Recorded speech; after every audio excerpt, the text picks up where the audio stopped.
এই ভিডিওতে আমরা হিন্দু ধর্মে ঘণ্টার গুরুত্ব নিয়ে আলোচনা করেছি। প্লিজ সাবস্ক্রাইব করুন ও সঙ্গে থাকুন। হিন্দু ধর্মে সাধারণত মন্দিরের ও গর্ভগৃহের সামনে গম্বুজে ঘণ্টা ঝুলানো হয়। ঘণ্টার ধ্বনিকে শুভ বলে মনে করা হয়, যা দেবত্বকে স্বাগত জানায় এবং অশুভ দূর করে।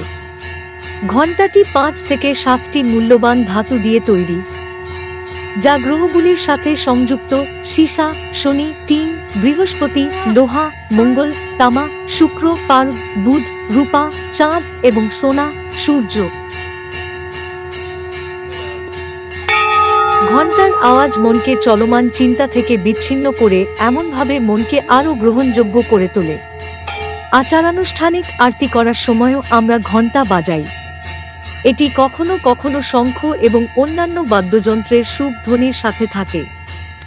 ঘণ্টা, শঙ্খ এবং অন্যান্য যন্ত্র বাজানোর একটি অতিরিক্ত তাৎপর্য হল যে তারা কোনো অশুভ বা অপ্রাসঙ্গিক শব্দ এবং মন্তব্যগুলিকে ডুবিয়ে দিতে সাহায্য করে, যা উপাসকদের তাদের ভক্তি একাগ্রতা বাড়াতে সাহায্য করে। ঘণ্টা কিভাবে আমাদের পূজা এবং প্রার্থনাকে প্রভাবিত করে তা জানান আর এই ভিডিওটি শেয়ার করুন।